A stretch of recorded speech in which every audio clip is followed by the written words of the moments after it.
नमस्कार दोस्तों। स्वागत है आपका हमारे YouTube चैनल एग्जाम सभा में।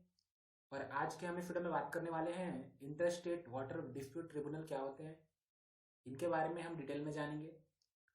तो अगर आपको इसी तरह के और वीडियोस को देखना है तो आप जो है डिस्क्रिप्शन बॉक्स में जो लिंक दी गई हैं उन पर क्लिक करके बाकी वीडियोस को देख पाएंगे। और मैं आपको बताना चाहता हूँ कि ये हमारा चैनल एग्जाम सभा, जहाँ पर आपको हर तरह के गवर्नमेंट एग्जाम से रिलेटेड वीडियोस मिल जाएंगे।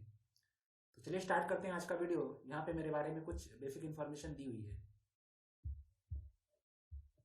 तो चलिए देखते हैं कि ये आपका जो inter state river water dispute है ये क्या होता है। The inter state river water dispute are one of the most contentious issue in the Indian federalism today.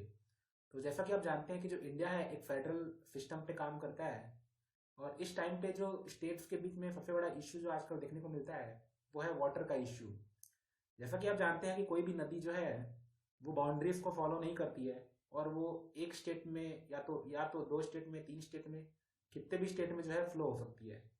तो इसलिए जो वाटर का जो डिस्ट्रीब्यूशन होता है अमंग द स्टेट्स, उसको करने के लिए जो है अ, हमारे कॉन्स्टिट्यूशन में प्रोविजन है। तो आज के वीडियो में हम वही देखने वाले हैं। तो काफी इंपॉर्टेंट ये आपका जो है डिस्प्यूट है जो देखा जाता है। जैसा कि आप एग्जाम्पल देख सकते हैं आजकल, the recent cases of the Kaveri water dispute, जो कावेरी रिवर का जो वाटर डिस्प्यूट है, और दूसरा है आपका सतलज यमुना जो लिंक कैनाल जो है वो भी एक डिस्प्यूट है। तो इस तरह कई डिस्प्यूट आपको देखने को मिलेंगे जिनको हम आगे आने वाली स्लाइड में देखेंगे। उसके बाद है आपका कि various interstate water dispute tribunal have been constituted so for but they had their own problem. तो कई सारी जो है वाटर डिस्प्यूट ट्रिब्यूनल बनाए गए हैं, लेकिन उनकी भी जो है खुद की प्रॉब्लम है।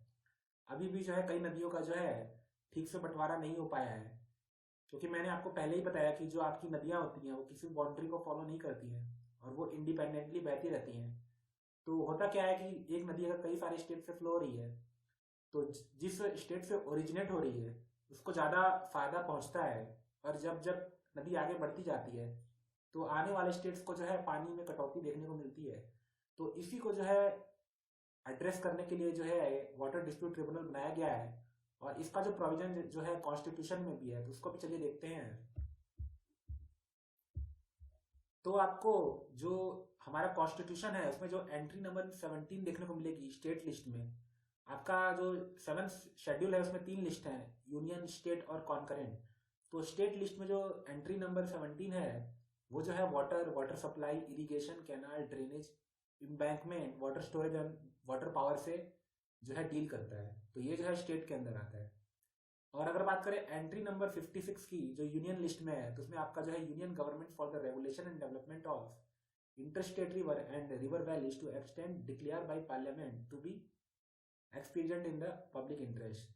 तो जो डेवलपमेंट एंड रेगुलेशन का काम है वो यूनियन गवर्नमेंट के अंदर है, जितनी भी इंटरस्टेट रिवर हैं या फिर जो रिवर वैलीज हैं उनका।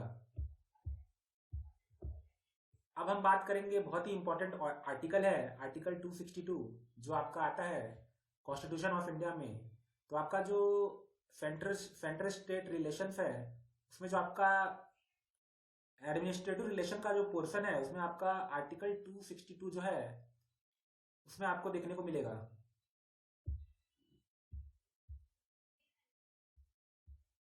तो जो आपका सेंट्रल स्टेट रिलेशन है उसमें जो आपका आर्टिकल 262 है वो डील करता है आपका इंटर स्टेट वाटर डिस्प्यूट से। तो यहाँ पे लिखा हुआ है कि parliament by law provide for the education adjudication of any dispute or complaint with respect to use, distribution or control of water of or in any state, interstate river or river valley। तो कोई भी interstate या river हो या फिर कोई river valley हो, तो उसका जो कंप्लेंट है उसके यूज का, उसके डिस्ट्रीब्यूशन का या फिर उसके वाटर के कंट्रोल का, इसका जो डील करती है वो पार्लियामेंट करती है। और पार्लियामेंट जो है इस पर लॉ बना सकती है कि जो इंटरस्टेट रिवर हैं उनका डिस्ट्रीब्यूशन किस तरीके से किया जाना चाहिए। उसके बाद है कि पार्लियामेंट में by law provide that neither the supreme court nor any other court shell exercise jurisdiction in respect of any such dispute और कंप्लेंट एज मेंशन्ड अबव। तो पार्लियामेंट अगर चाहे तो लॉ बना के ऐसा भी कर सकती है कि जो है सुप्रीम कोर्ट या फिर कोई भी दूसरी कोर्ट जो है वाटर डिस्ट्रीब्यूशन के मामले में जो है अपना जो है रोल नहीं निभा सकती, यानी कि ये जो है आपका किसी भी कोर्ट के अंदर नहीं जाएगा। तो ये जो है आपके दो इंपॉर्टेंट पॉइंट है जो आपको ध्यान में रखने हैं, जो आपके आर्टिकल 262 में दिए गए हैं। और आपको ये भी ध्यान में रखना है कि आर्टिकल 262 जो आपका है वो इंटर स्टेट वाटर डिस्प्यूट से रिलेटेड है। तो पहला क्या है कि पार्लियामेंट जो है वो आपका लॉ बना सकती है जो इंटर स्टेट वाटर रिवर या रिवर वैली है उनके डिस्ट्रीब्यूशन, यूज या कंट्रोल के लिए। और दूसरा यह है कि पार्लियामेंट चाहे तो उसको इस तरह से रिस्ट्रिक्ट कर सकती है कि उसको किसी भी सुप्रीम कोर्ट या कोर्ट में जो है चैलेंज नहीं किया जा सकता। अब यहाँ पे आपके लिए एक टेबल दिया गया है, इसमें आपके लिए कुछ इंपॉर्टेंट जो वाटर जो है, जो रिवर्स है, उनका डिस्ट्रीब्यूशन दिया गया है और किन किन स्टेट के बीच में वो डिस्प्यूट है ये भी दिया गया है। तो आप देख सकते हैं रावी और व्यास जो है पंजाब, हरियाणा और राजस्थान के बीच में डिस्प्यूट है। नर्मदा जो है आपका मध्य प्रदेश, गुजरात, महाराष्ट्र और राजस्थान के बीच में है। कृष्णा जो रिवर है वो आपका महाराष्ट्र, आंध्र प्रदेश, कर्नाटका, तेलंगाना। उसी तरह आपका एक वाम सदरा नाम की रिवर है जो आंध्र प्रदेश और उड़ीसा के बीच में जो है डिस्प्यूट है। उसी तरह आपका कावेरी जो है केरला, कर्नाटका, तमिलनाडु एंड पुदुचेरी के बीच में डिस्प्यूट है। गोदावरी जो है आपका महाराष्ट्र, आंध्र प्रदेश, कर्नाटक, मध्य प्रदेश, उड़ीसा के बीच में है। मांडवी आपका जो है छत्तीसगढ़ और उड़ीसा के बीच में है। और फिर आपका एक महादाई रिवर जिसको मांडवी रिवर भी बोलते हैं, ये आपका जो है गोवा, महाराष्ट्र और कर्नाटका के बीच में है। और फिर आपका है पेरियार रिवर, ये आपका तमिलनाडु और केरला के बीच में है। तो ये जो है आपके मेजर इंटरस्टेट रिवर डिस्प्यूट हैं। और इसमें आपके लिए एक होमवर्क है कि आपको पता करना है कि कौन सी स्टेट में जो है इस रिवर का ओरिजिन है और ये कहाँ पे जो है जाके समुद्र में मिल जाती है या फिर किसी और रिवर में मिल जाती है। ये जो है आपके लिए होमवर्क है। अब बात करेंगे कि ये आपका जो इंटरस्टेट वाटर रिवर डिस्प्यूट है इसका रिजोल्यूशन करने के लिए कौन सा एक्ट है। जैसा कि आप देख सकते हैं, the resolution of water dispute is govern by the interstate river water dispute act 1956। तो आपका जो आर्टिकल 262 है उसमें इंटरस्टेट वाटर रिवर डिस्प्यूट के लिए जो भी प्रोविजन थे वो पार्लियामेंट को दिए गए थे। तो पार्लियामेंट ने इस पर एक अलग से लॉ बना दिया जिसको हम interstate river water dispute act 1956 बोलते हैं। और इसके तहत जो है सारी जो भी चीजें हैं वो की जाती हैं। तो इसमें आपका ये कहा गया है कि अगर स्टेट गवर्नमेंट चाहे तो वो सेंट्रल गवर्नमेंट को जो है अपील कर सकती है कि ये जो भी आपका ये वाटर डिस्प्यूट है ये निगोशिएशन से जो है सॉल्व नहीं हो पाएगा। तो जैसा कि आप देख सकते हैं, according to its provision, if a state government make a request regarding any water dispute and the central government is of opinion that the water dispute can not be settled by negotiation, तो होता क्या है कि then water dispute tribunal is constituted. तो ऐसी condition में जो है वाटर डिस्प्यूट ट्रिब्यूनल बनाया जाता है और ये जो है पार्लियामेंट के जो है आदेश पे बनाया जाता है। और इसके बाद क्या है कि एडजुडिकेशन करता है ये वाटर डिस्प्यूट का, यानी कि जो वाटर डिस्प्यूट है उसमें किस स्टेट को कितना शेयर मिलना चाहिए ये डिसाइड करने के लिए एक वाटर डिस्प्यूट ट्रिब्यूनल बनाया जाता है। तो आपको ध्यान में ये रखना है कि ये जो एक्ट है वो कब बना था, तो 1956 में ये एक्ट जो है बनाया गया था। उसके बाद क्या होता है कि the act was amended in 2002। तो 2002 में इसको जो है अमेंड किया गया to include the major recommendation of the Sarkaria commission. जैसा कि आप जानते हैं कि जो सरकारिया कमीशन है उसका जो रिलेशन है वो सेंट्रल स्टेट रिलेशन से रिलेटेड है।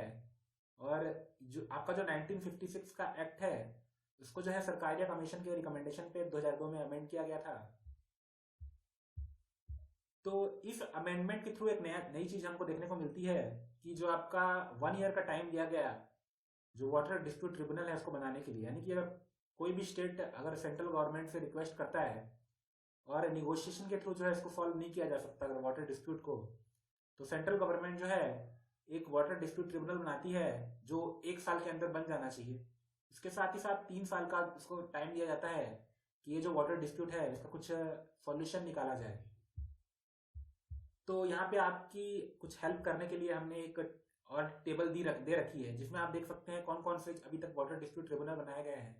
तो कृष्णा वाटर डिस्प्यूट ट्रिब्यूनल जो सेकंड वाला है वो 2004 में बनाया गया था। इसमें आपका कर्नाटका, तेलंगाना, आंध्र प्रदेश, महाराष्ट्र आते हैं। इसके पहले एक और बन चुका है कृष्णा वाटर डिस्प्यूट ट्रिब्यूनल 1 करके, उसके बारे में आपको पता करना है, ये आपके लिए होमवर्क है। दूसरा है आपका महानदी वाटर डिस्प्यूट ट्रिब्यूनल, ये 2018 में बनाया गया था। इसमें उड़ीसा और छत्तीसगढ़ आते हैं। इसी तरह आपका महादाई वाटर डिस्प्यूट ट्रिब्यूनल बनाया गया, Ravi and Beas water tribunal बनाया गया। फिर आपका वंसधरा वाटर डिस्प्यूट ट्रिब्यूनल बनाया गया। फिर आपका गोदावरी वाटर डिस्प्यूट ट्रिब्यूनल बनाया गया। इनके कौन कौन से ईयर में बनाया गया और कौन कौन से स्टेट से रिलेटेड है ये सभी कुछ यहाँ पे लिखा हुआ है। फिर आपका नर्मदा वाटर डिस्प्यूट ट्रिब्यूनल बना था 1969 में, और अभी जो आपका कावेरी वाटर डिस्प्यूट ट्रिब्यूनल काफ़ी लंबे टाइम से इसका डिस्प्यूट चल रहा है, ये भी जो है यहाँ पे लिखा हुआ है। तो आज के वीडियो में इतना ही। आज के वीडियो में हमने जाना कि जो आपका आर्टिकल 262 है उसमें क्या प्रोविजन है with respect to interstate water dispute, और उसमें कैसे कैसे जो है सॉल्यूशन निकाला जाता है, कैसे कैसे आपका जो वाटर डिस्प्यूट ट्रिब्यूनल बनाया जाता है, इन सभी बातों को हमने आज के वीडियो में जाना। तो अगर आपको इसी तरह के और वीडियोस को देखना है तो आप डिस्क्रिप्शन बॉक्स में जो लिंक दी गई हैं उन पर क्लिक करके उन वीडियोस को देख पाएंगे।